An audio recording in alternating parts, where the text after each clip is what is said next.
welcome to the session. I would like to first introduce myself. My name is Sevcan, and I am the University Partnerships Director at Coursera, Coursera for Campus. I'm based in London. Thanks for your participation. If you would like to just open your cameras on, it would be great. It's really up to you.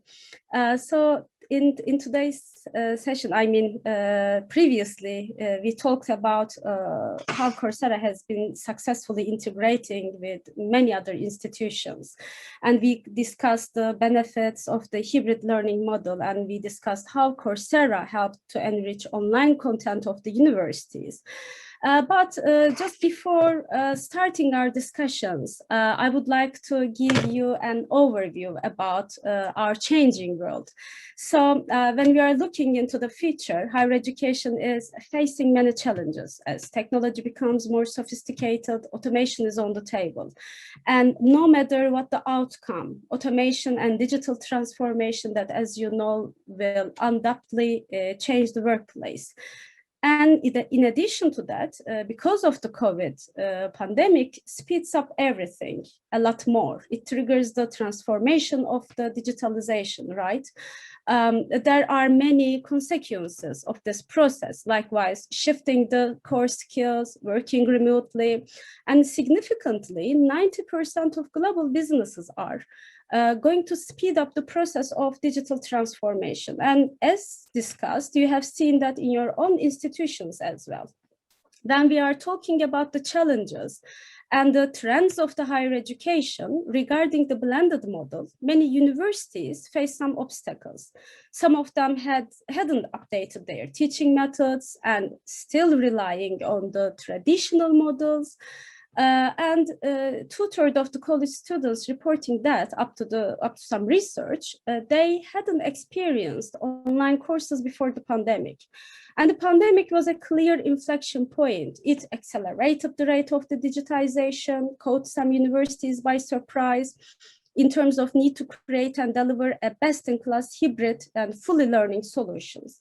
And many universities had to shift completely online within a matter of weeks and didn't have enough time to build the proper infrastructure.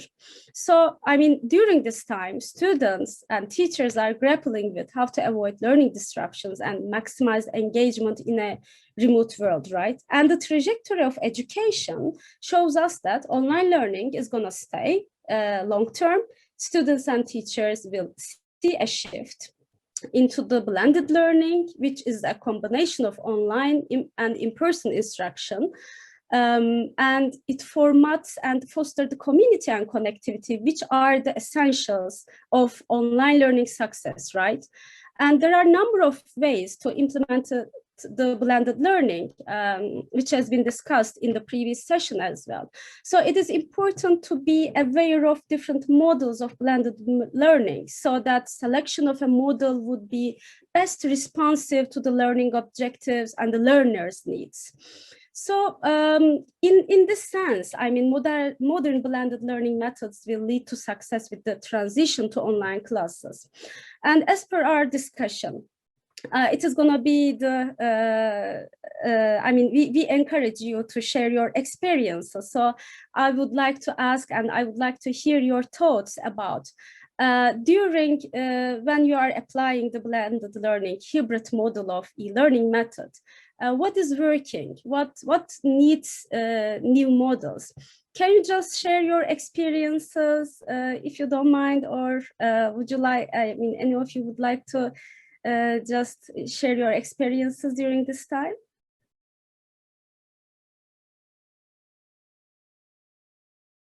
We would like to hear your thoughts. How your institution or individually yourself grapple with the situation. What is working for you? What is not? I can come in. My name is Fiona Kondokar. I manage a project called the Partnership for Enhanced and Blended Learning. It's an FCDO-funded initiative, and it's led by the Association of Commonwealth Universities. Mm-hmm. So I can speak more from our experience in Africa and kind of talk a little bit about what has worked. I think something that was highlighted in the first session that we attended earlier this morning was the issue of quality, the issue of sort of an informed pedagogy, and something that we have been able to do through our project is really invest in capacity strengthening of staff. And what we've seen is that that has really made a huge difference. Again, I'm speaking from the context of East Africa, so might not be entirely relevant to some of the stakeholders here. But what we've seen is that, you know, at the end of the day, this is, even though this blended learning has been around for a really long time, it's still relatively new since it was optional. It's something that wasn't used very often before. And something that we observed is that there was a clear sort of error in how people view blended learning, where they think it's just about moving face-to-face classes to Zoom or to Teams, and that's it. And something that we were able to tackle through our our project was building the capacity of academic staff in universities, and support them with redesigning their content so that it's not just face-to-face courses moving to blended, it's a blended course altogether. It was a long process. It took some time, but it was really effective. And something that we are observing, which is very exciting, is that you know, we obviously, because we are just a project, we cannot target lots of academics. We were able to train a certain core number. But what we are seeing now is a lot of collaboration, a lot of universities reaching out to them and asking them to strengthen the capacity of their own staff. So there is almost this effect of, you know, this kind of multiplier effect where if you train a core group of academics and you train them really well on how to develop, design, and deliver blended content, they can actually equip lots of other universities to do the same for the long run. It is definitely. Thanks so much. And it is so inspiring, right? Because I mean, there will be interaction at the end also. Thanks so much for your experiences. Who would like to share the experiences of what is working, what is not working, or maybe what needs to be done in the next term? When we are talking about the blended learning, content might be an issue, and maybe we can talk about the engagement, right, or the credit integrity when we are talking about the blended learning approach. Does any of you would like to share the experiences? Can I go next? Oh, yes. Yes, please. Ferdus, right? I'm sorry. I hope I'm not pronouncing your name wrongly. Yeah, so I'm from London. I'm based in London South. I'm from London South Bank Students Union. And my role is kind of like, I'm one of the elected student representative. So when the pandemic started, I was a student and I did one part of my semester in online, and I find it like quite handy because I live too far from London, so I didn't need to travel. So I could have saved some of my time as a student, which I used in my assignments and research work, which literally helped me a lot to get a good grades. I saw a massive change on my grading that previously when I was doing everything in person, my grades were not good. But when I did everything online, I got some first class marks. So as a student, I feel like, yes, there was some good scope of getting some good experience when it comes to like online learning. But there was also a concern cause what the money we were paying by that time, was it worthy enough to be on an online lecture? As a student, that was a massive concern. When I started my role as a student representative, I saw lots of queries about like fees reduction, getting some discount because everything was online, and we are not using the buildings, we are not using the library in person, so we are reading everything online. So what's the point of paying a huge amount of money? Why we can't get the fees reduction and stuff? So yes, that was one of the big big concern. I say it was the biggest one, like reducing the fees. And then another one was like, yes, there was a massive concern around mental health, because as a student couldn't meet new people, everything like was on computer screen, and they were living in a shared house or living with other family members. So sometimes they thought that yes, they have actually enough space to do their studies, or having one laptop for 5 kids or 5 member who also does their studies at different university or different school colleges. So they find it like really struggle. We saw a huge amount of like queries for help, that I need to buy a laptop because I have to share my laptop, I couldn't do my assignments on time. Internet was one of the biggest issues. Some of the students said that they couldn't afford the internet bills because they were living somewhere else. So there's a huge concerns around like money, getting services, getting to people, getting to know new people, because those students who started their first year at the university in the pandemic, they couldn't meet the new people. So they actually don't know who is their course mate, or how they are looking, how they should interact with people. They have never been at the campus, so they actually don't know how their campus looks like. They don't know how to use the library properly. So I do feel like there was a massive concern around that. But at the end, students were kind of happy that they could have saved some times. They didn't need to travel if they're living far away. They could have saved some travel money for themselves, and they find it much more easier when it comes to like exams and assignments. And I saw some of the university, they were really flexible about the timing and getting more like supportive to the students. Like if you need mental health support, do this, financial support, do this. Always they were more connective with the students. So it has both good and bad part, but to some extent I think now there is a time, I think all the education provider should think about how it works for the student, or how it can be more positive use, how it can be used more positively for the students. Yeah, definitely. I mean, thank you. Thanks for sharing your considerations, because at the beginning it was a challenge. I think not only for students, also for instructors, and so also for the faculty. But during the time when you get to use the system, you started to get the benefits, right, of using the blended hybrid model of learning.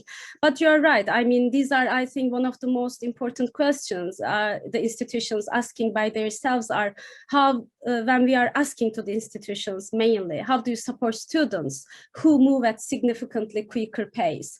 Or, I mean, how much ownership do I want from my students to have over their learning? So yeah, these are the main obstacles, but thanks a lot for sharing. So I think the floor is yours, Christy. Thank you. Hi, so I'm based at Aberdeen University. I'm the Dean for Educational Innovation there. And I guess what I would like to say is, and maybe it's to do with terms and things, but we're very much using this saying, well, how is blended learning gone? And I don't feel that last year an awful lot of people actually did blended learning. We called it blended learning, but for an awful lot of the year, majority of students were online, and we didn't have an on-campus component. I know some universities were able to stay open, but actually we, at Aberdeen University, we were blended for first semester, and then we were fully online for the rest of the year. So I think we've got to be really cautious of saying we were evaluating blended learning, because I don't think we really were. And I've taught blended learning for many years, and I'm really concerned that now people think that what they did last year was blended, and it wasn't. It was everything we could do with the situation we're in. I think what we're going to see is next year us starting to really implement blended, because more universities are going to be able to be open, so more students will be able to return to campus. And then it'll be really interesting to see what is that ratio of blending. So how much remains online, and what comes back into the class? How do we use those class times? And I think the experience of last year, we're all desperate to get back to class. Students and staff, we miss each other. We miss that physical space. But it's about really planning for using that time the most effective we possibly can, and not losing all those benefits that we heard from there about students being able to not have to travel in when if they were just coming in to listen to me talk to them, they might as well have stayed home and watched the video. So that, let's not waste students' time or staff's time. Let's make sure that the on-campus time is optimized to be the social learning opportunities, that collaborative learning, that interaction.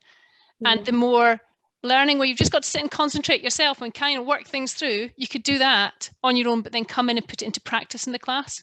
But I think actually we're going to see the biggest blended learning happening in the next year, not in what we've just gone through. Yeah, you're totally right, because it was a kind of practice for everyone, right? I mean, and a surprise for many institutions, as I mentioned earlier.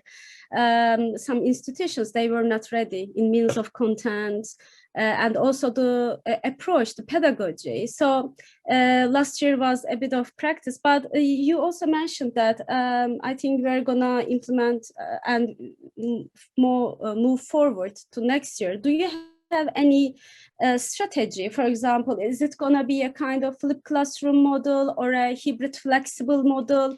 I mean, have you decided, for example, as an instructor, you want to be a remote facilitator or on-site facilitator? You know, there are also lots of parameters. I think millions of parameters when we are talking about the blended learning. But at least if you would like to share any thoughts, it would be great. Yeah, I mean, I guess what I would say, speaking on behalf of the university, is I think it's very discipline specific. So some disciplines work really well with blended, some work really well on campus, some, so there's going to be variations in different disciplines. For me personally, I've always liked blended, and by blended what I mean is I have some students who come into class, and they come into class regularly. Most of the learning is done online prior to coming to class, and we do interactive learning in the class, but I do allow other students who study basically fully online, and they can synchronously join that class remotely. So they still work with other students who are on campus, and they have that interaction as well. And I'll carry on doing that. I think that has become a model that more students are saying this is actually quite nice. Yeah. It's a challenging model. It's not a model you can run, I think, with a single lecturer running both sessions. You need more staffing to do those sort of things. The students need to be willing to engage. So the students have to think this is a space they would like to be. I think one of the things I would say we need clearer, though, is some sort of agreement across the sector on the terms we're using.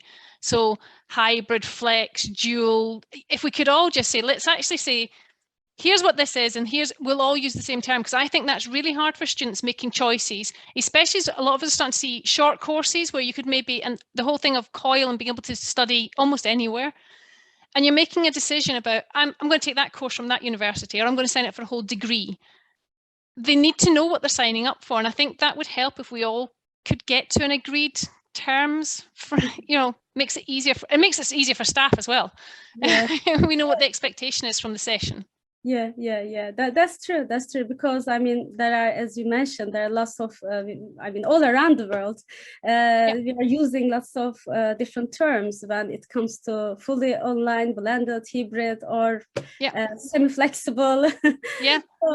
So you're right. But so what I'm curious also about the content. I mean, maybe in what percent you would like to support your core content curriculum with online courses?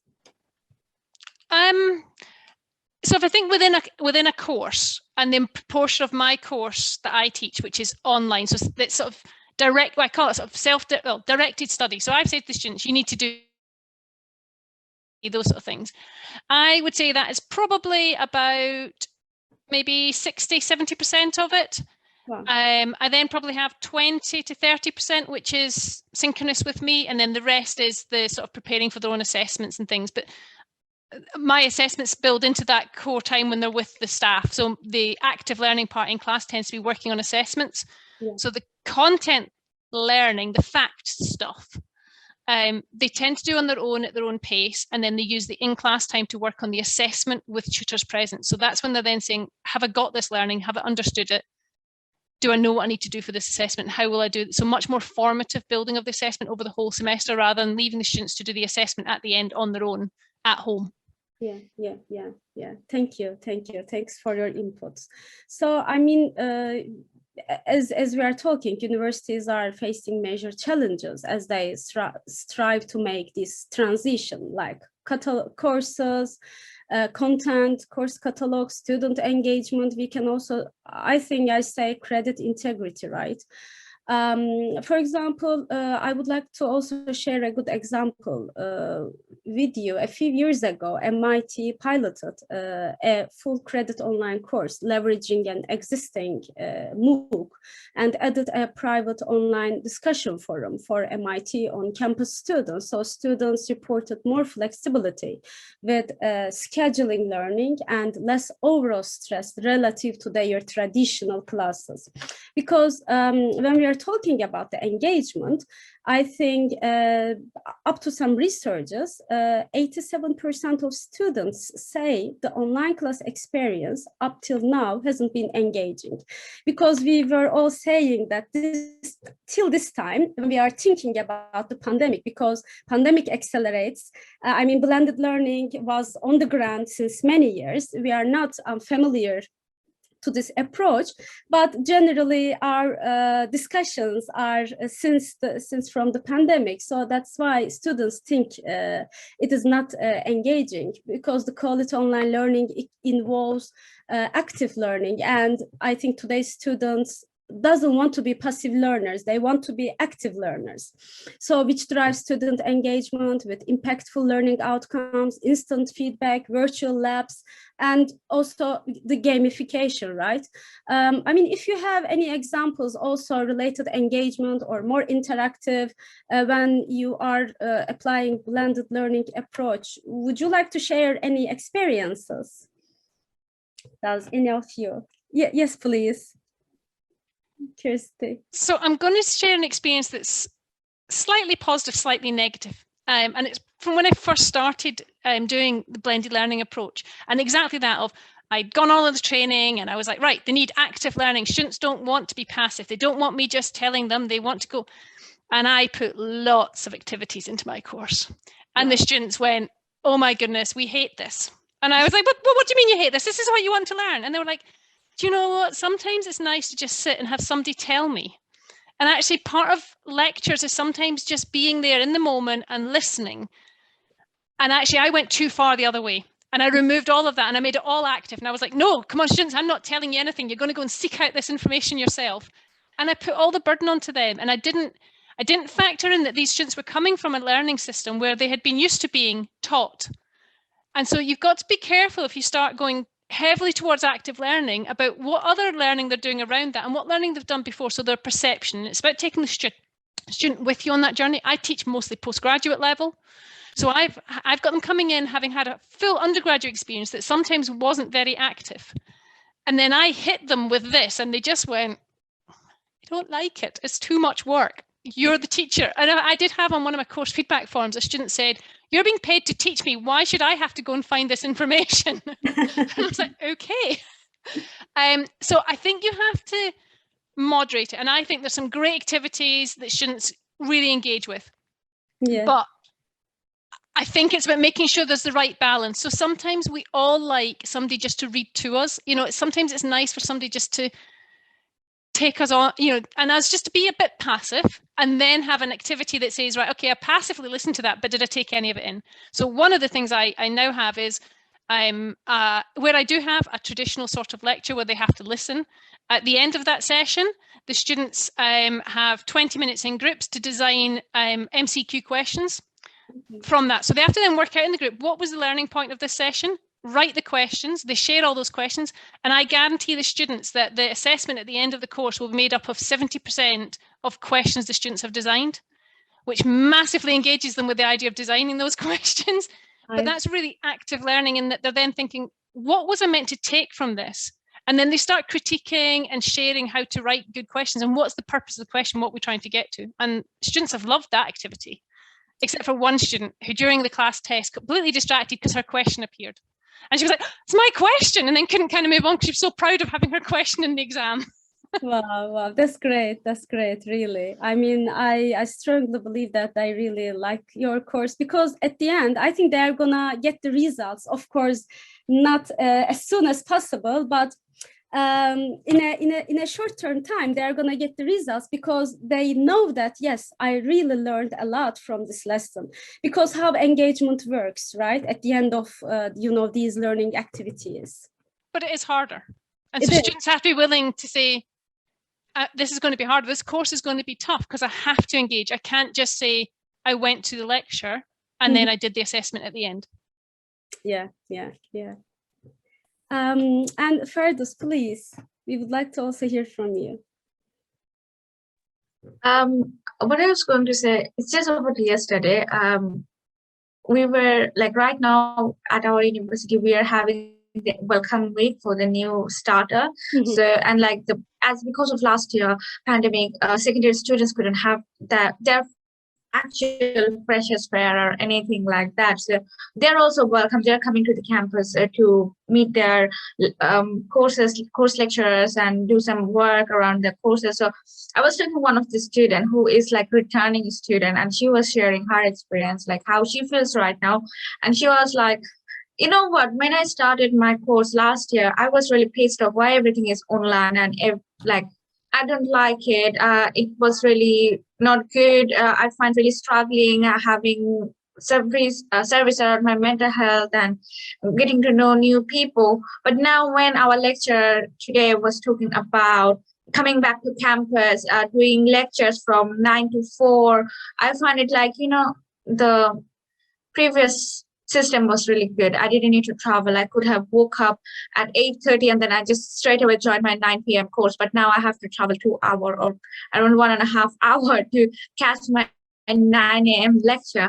And I calculated that I have to spend like around 4 hours for my journey, and then another 1 or 2 hours for my rest, and then lecture and my time management. I'm really struggling with my time management skill, how it's going to happen. But she find it really useful that instead of coming like before COVID at our university, we have to come for like 3 days or 4 days a week to do our lectures. But now they reduced it to 2 days. So she was like, I find it really positive that now I just have to come for 2 days instead of 3 days. So I could have used 1 day for my assignments or whatever project work I need to do.